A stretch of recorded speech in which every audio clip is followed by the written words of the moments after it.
My daughter ignored my call for help. Now she's crying on my stairs after her husband lost $300,000 gambling, and I locked them out of my will forever. Hello, I'm William. I'm 77 today, but this began when I was 73. I live in Kansas. It used to be Topeka. Now I'm somewhere else. It doesn't matter yet. I had no intention of writing this, but the way things turned out has kept it in my head for far too long. Maybe if I speak it aloud and write it down, I won't wake up at 3 a.m. thinking about that phone call. So here it is. In 2018, I lost my wife, Olivia. Breast cancer, fast and violent. 44 years of marriage. She died at home while holding my hand. Following that, everything became quiet. Not calm stillness, but empty and too quiet. I did okay for the first year. I took care of the house, kept the yard up, paid the bills, and went to the VFW on Fridays. I talked to the neighbors every now and then, but my hands started giving me problems, arthritis. And my eyes, particularly at night, were not as good as they once were. One morning, I hit a mailbox and backed out. That terrified me. The next day, I hid the keys in a drawer and never touched them again. That's when things got difficult. I reside out in the countryside. The closest grocery shop is 20 minutes away. There are no buses or Ubers in this area, and calling a cab requires a 3-hour wait and a $50 fee. So I thought, okay, maybe it's time to relocate. Nothing spectacular, just something modest. Perhaps an apartment near my daughter, Arya. Arya is my only child. She lives in Overland Park, 3 hours east. Married to a man named Mark. 2 kids. A big house. She's a school counselor. He works in finance, insurance, or something. He's constantly talking about deals and getaways. We weren't very close, but we did chat about holidays, birthdays, and random check-ins. After Olivia died, Arya came to spend 2 weekends with me. I helped pack some goods. We sobbed a little. Then life went on. Anyway, I assumed I'd phone her and tell her I was thinking about relocating closer. Not among them, but close by. I thought we could go over some places together. I was hoping she would be pleased with it. I waited till Sunday, mid-afternoon.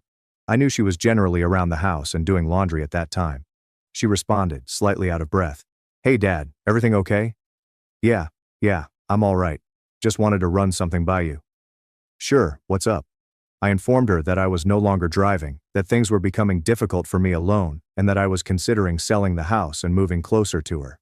She did not respond right away. Then, in the background, I heard her husband, Mark, as if he were standing next to me. We're not running an elderly hostel, Arya. He can figure it out. My heart truly paused for a second. I waited for her to tell him off. Say something. Defend me. She did not. Instead, she exhaled. Then, in a low voice, we're really busy right now, Dad. The kids. Mark's work. I don't think we can deal with this. Deal with this. As if I were a load of laundry or an auto repair. I did not become angry. I did not yell. I just sat there holding my phone. I gazed around the room at my former house, the wall Olivia painted, and the couch she chose. Everything suddenly felt strange. I understand, I replied. Thanks anyway. So I hung up. The following morning, I called a real estate agent. Hi, I said. I'm thinking of selling. Can you come by? Tammy came over on Thursday. Early 40s, professional. Did not ask too many questions. We walked around the property. She said it was in wonderful shape and would sell quickly. She was correct. Within 4 weeks, I had a buyer. A retired couple moving up from Texas to be closer to their son. They paid cash. I didn't inform Arya that I sold. Why should I? I was tired of trying to stay in someone's life when I wasn't wanted. I discovered a tiny 1-bedroom condominium in Lawrence. Good neighborhood, accessible to doctors, and a food shop just a block away. Everything I needed. Then I called my lawyer. I had a will. I've had it for several years. Everything used to go to Arya, including the house, savings, truck, and insurance. But after that call, I started to think. She had already made her decision. So I made mine. I asked my lawyer to modify everything. Half of my estate would go to a local veterans organization that developed houses for senior veterans. The other half goes to a senior program in Topeka that assists people like me, those who have no one. What about the truck? I hadn't worked that out yet. About a year has gone by. Life was calm but lovely. I met several pals at the senior center. There was Carol, a nice widow like me. Tyler, her grandson, once helped me fix a leaky sink. Good child. Even though I didn't ask. They came over to check on me. Then, one night, I suffered a stroke. I can't recall much. I woke up in the hospital with a nurse flashing a light into my eyes. They claimed it was mild. We caught it early. Nonetheless, it scared me, made me consider how quickly things can change. I stayed in the recovery center for 2 weeks. When I got out, I did something I hadn't done in more than a year. I phoned Arya. She picked up. I told her what happened. I had a stroke but was well now. I just wanted her to know. She remained quiet for a long time. Then she asked, "Why didn't you call me sooner?" I didn't say what I wanted to say because she had already made it plain where I stood. Instead, I said, "You were busy." I told her one more thing. "I changed my will, Arya. It doesn't go to you anymore."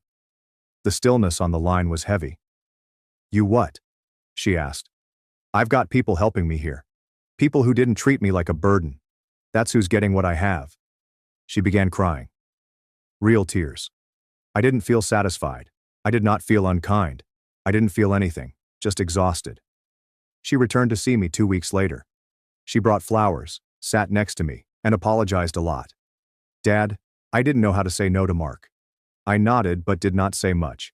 She left after 20 minutes. It was the last time I saw her. I still get calls from time to time. She leaves voicemail messages. I listen to them but do not call back. I'm not finished with the story yet, because what I did next, what I planned, well, let's just say that when the estate lawyer completed the final arrangements, everyone was surprised. Things settled back down after Arya's visit. I returned to my regimen, which included doctor's appointments, breakfast at the same cafe, and Wednesday trips to the senior center. Carol continued to check on me. Her grandson Tyler began driving me to appointments. He rejected gas money. I just said, "You remind me of my granddad." I was healing physically. Mentally, however, I was carrying weight. Not quite hate, but rather something incomplete. 3 months have gone by. Then came the letter. It came from Mark. Typed. Not even handwritten. "William, I think there's been a misunderstanding. We'd like to revisit the will. Arya was very emotional during your last conversation, and I believe she may not have expressed herself clearly. We've always cared about your well-being. Let's meet for dinner sometime and talk about how to move forward as a family." There is no apology or ownership, only corporate-sounding bullshit. I didn't respond. 2 weeks later, Arya called. I responded this time. "Dad," she whispered, "please." Mark was out of line before. "I know that, but we're trying. The kids want to see you." That part made my chest ache slightly. I hadn't seen my grandchildren in nearly 2 years. I didn't say no, and I didn't say yes. She tried again. "We were thinking maybe you could move into one of those assisted living places near us. We could visit on weekends." I nearly laughed. They wouldn't let me live near them before, but now that they smelled money, they were willing to place me somewhere close. As long as they didn't have to deal with me themselves, I said, "I'll think about it." But what I did next was phone my lawyer again. "Can we make the estate even tighter?" I said. "Bulletproof it." He answered, "Yes." We rebuilt it so tightly that not even a team of hungry sharks could get through it. I gave Tyler my truck. Not in the will. Just signed the title over. "Are you serious?" he asked, his eyes wide. "Dead serious," I informed him. "You've done more for me in 6 months than some people have in a lifetime." Carol found out and wanted to send me a casserole as a thank you. I told her she could express her gratitude by allowing me to teach her how to play poker next Thursday. Then another twist happened. I was in my apartment when I received a call from the front desk. A woman was below and asked to come up. She did not provide her name. I told them no. 2 hours later, I had a knock on my door. It was Arya. No makeup, and hair pulled back. It looked like she hadn't slept. "I'm sorry," she murmured the moment I answered the door. "I should have never let him talk to you that way." She walked inside without waiting. "Dad, I'm scared. We're in trouble. Mark lost a lot of money on some deals. He won't admit it, but I think he's close to bankruptcy." There it was. The actual cause. She attempted to hug me. I did not move. "I'm not here for the money," she muttered. "I swear, I messed up." I sat down. Let her speak. She cried. They told me about how their house was underwater. Mark had been gambling. Yes, gambling. And attempting to conceal it behind investment losses. "How much did he lose?" I inquired. "Over 300,000. I let out a low whistle. She flinched. I did not say anything for a while. I just stared at the television. It was not on. Did you come here to ask me for help? I inquired. She looked away. No, she replied. Not exactly. I nodded, got up, went to the kitchen and poured myself some water. Arya, I responded. I spent my whole life protecting you, giving you everything I had. When I needed help, all I asked was to be near you. Not to live with you, not to borrow money, just to not be so alone. She began crying again. I did not stop her. I don't know if I'll forgive you, I told you. Not yet. Maybe not ever. I know, she whispered. Then she departed. The following morning, Mark called. I didn't respond. He left a voicemail. He said he wanted to clarify the air. 2 days after that, I learned something new. Mark was attempting to contact my lawyer. He really went up to the firm's office and requested a meeting to discuss family adjustments. The receptionist shut him down. My lawyer phoned me right away. You were right to lock this down, he told me, and now I knew for certain. This was not about guilt, it was about greed. But I wasn't finished yet. I had one more idea, one more move, and it would ensure they never saw a penny, but they would realize what they had lost. 2 weeks after Arya's visit, I had a tap at my door. It was Carol. She had a troubled expression. You might want to sit down, she said. I just ran into your daughter at the pharmacy. I raised an eyebrow. What was she doing here? She was asking the pharmacist about your prescriptions. That struck me wrong. I never told Arya the name of my drugstore. I never told her anything about my medications. She had not paid me a single visit while I was recovering from the stroke, so why was she now concerned about my prescriptions? She said she was checking for dangerous interactions in your meds, but she wasn't subtle. It sounded more like she was digging for information. I thanked Carol and sat with it for the remainder of the afternoon. Around 6 p.m., I called my pharmacy and asked them to place a privacy lock on my file. I also gave them a list of people who were not to receive any information about me under any circumstances. Arya and Mark were at the top of the list. The next day, I received a call from the building manager. He stated that someone had attempted to interview me in the lobby about my health, whether I had visitors, and whether I had any relatives registered in case of emergency. Didn't give her any info, he shared with me, but I thought you should know. They were circling, not because they missed me, but because they hoped I'd die and leave the vault open. What they didn't realize is that I wasn't just locking it. I was turning the damn thing into a minefield. That week, I met with my lawyer again. I asked him what the legal alternatives were for leaving a video statement as part of my estate's execution. He smiled and remarked, "Very possible. We got everything set up. We recorded it in his office. One take. No script. Just me looking at the camera. I did not yell or insult. I just lay it all out. What happened when I asked for help, what I heard Mark say in the background, what Arya didn't say, what happened next, and why I took those decisions. Then I said this. If you're watching this, it means I've left, and it's too late to pretend. You had the opportunity to be my daughter when I needed her, but instead, you let your husband treat me like an old stray dog and turned your back. That's why you're receiving nothing. No money, no assets, no second chances. The people who came through for me when it mattered. That's where it all went. You'll get a letter, and that's all." I leaned forward, glanced at the camera, and said, "Next time someone asks you for help, I hope you think about this moment. I hope it sticks." 1 month later, I received a parcel from an unknown sender. Inside was a slick flyer for a fake-looking wellness center in Overland Park. Private elder care. Monthly rates are in the 5 figures. Nice logo. Excellent images. A leaflet that appeared more like a country club advertisement than a care facility. Tucked within was a handwritten note. If you're still seeking, this could be a nice fit. We would help with the deposit, Mark and Arya. They didn't even sign it, love, just names. I did not respond. Instead, I made an additional move.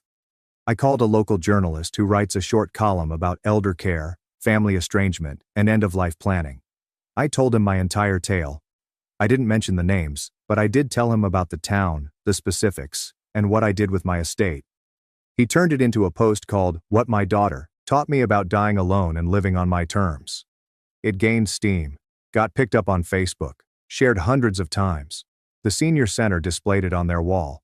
The veterans group made duplicates for their waiting room. Tyler stopped by and said, "Sir, you kind of went viral." I just nodded. A week later, I received a voicemail from Arya. Her voice was shaking. "Dad, I read the article. Someone forwarded it to me. I didn't know you were going to do something like that." This told me everything. She was not sad I had lived it. She was upset that others knew about it.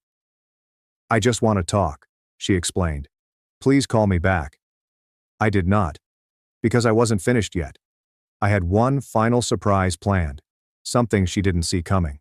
Not only for her, but also for Mark. And once everything was in motion, they would know exactly how it felt to be viewed as a problem. I began receiving letters about a month after the piece went viral. I also have emails, albeit I don't use them very often. Messages from strangers, some senior people, some are younger. "Thank you for speaking the truth, for speaking up when nobody else would." One mom reported that her daughter stopped phoning her after her first heart surgery. Another dad claimed his kid simply came to inquire about inheritance. It dawned on me how many people go through the same experience I did. Forgotten, pushed off, and used. That's when I made my last move. See, I never informed Arya about the foundation. After I amended my will, I began working on something with my lawyer and a buddy from the senior center who used to be a nonprofit accountant. We established the Olivia Home Fund, named after my late wife. It's a private charitable trust established to help elderly persons who have been abandoned by their families. We made it public only a few months ago. The local press grabbed it up. Several radio stations called to ask if I would conduct an interview. I kept it quiet until everything was finished. The kicker? We mentioned Mark and Arya by name in the founding tale.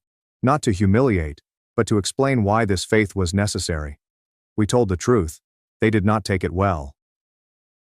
Arya arrived at my door a week later. I could hear her crying before I opened the door. "Dad, please, please. I'm pleading with you. Mark has lost his job. They're after the house and we're drowning. The youngsters.